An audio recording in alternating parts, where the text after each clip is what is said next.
6h24, la question santé d'Europe 1. Thomas Soto. Jean-François Lemoine, docteur Lemoine, on parle ce matin d'une maladie dont on a tous entendu le nom, c'est le psoriasis.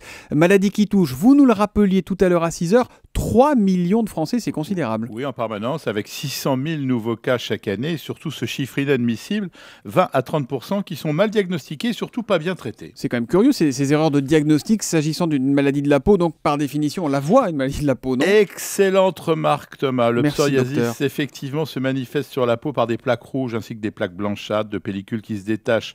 Mais pour beaucoup de ceux qui en ont, ce sont des petits signes et ils les supportent un peu honteusement en silence. Alors vous allez me dire, c'est pas bien réjouissant, en effet, pour ceux qui en souffrent, mais ils sont 3 millions, plus leur entourage, ça fait quand même du monde qui est concerné. Moi, encore une fois, j'ai été scotché par ce chiffre tout à l'heure. Pourquoi on en parle aussi peu du psoriasis? Parce que dans la plupart des cas, c'est pas une maladie grave au sens de menace pour la vie, parce que ça va de la simple tache, en particulier au niveau des coudes ou des genoux, pas bien grave, à l'invasion de près de 30% de la surface du corps.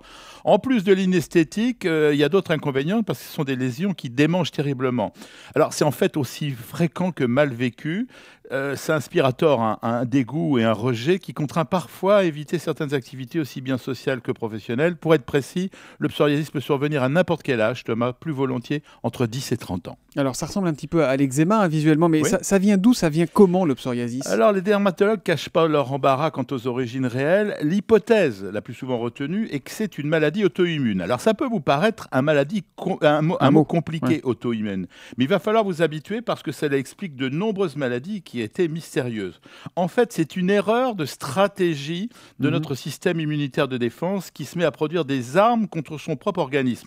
Pour faire simple, parce que je sais que vous aimez ça, c'est l'image de l'armée qui, affolée, se met à tirer sur ses propres troupes. D'accord, là je comprends. Voilà, on sait aujourd'hui que en fait, c'est autre chose qu'une simple maladie de peau. On doit la considérer comme une maladie auto-immune inflammatoire qui explique qu'il existe des rhumatismes liés au psoriasis. Et maintenant, c'est dans l'activité de cette semaine, des maladies cardiovasculaires. Les maladies cardiovasculaires, il y a donc un lien entre le cœur et la peau? C'est Oui. surprenant ça. La Société européenne de cardiologie vient de publier hier une étude qui montre que les gens atteints de psoriasis ont un risque plus élevé de développer une maladie cardiaque que la population générale. Alors, je vous vois venir, Thomas, vous allez me traiter d'oiseau de mauvais augure. Bah oui, comme d'hab. Hein. Alors qu'en fait, je ne suis là que pour rappeler que faire l'autruche ne sert à rien et c'est en faisant surveiller sa santé que l'on vit vieux et en bonne santé. L'oiseau de mauvais augure, c'est lui. L'autruche, c'est moi. Dernière question, Jean-François. Est-ce que ça se traite? Il y a plein de traitements assez efficaces qu'ils seront d'autant plus si on les administre dès le début. Et pour les formes graves ou les complications comme les rhumatismes, il y a désormais des médicaments très puissants mais qui sont vraiment du domaine des spécialistes car pas faciles à manier.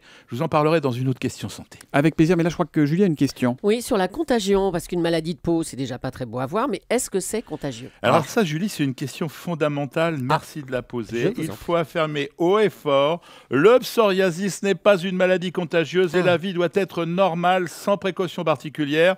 N'ajoutons pas une maladie désagréable pour soi, la méfiance et le dégoût des autres. Ce n'est une maladie ni honteuse ni contagieuse, on le dit, on le répète. S'il y a un seul message à retenir, c'est celui-là. Merci beaucoup Jean-François Lemoine. On vous retrouve demain matin, 6h25 sur Europe 1.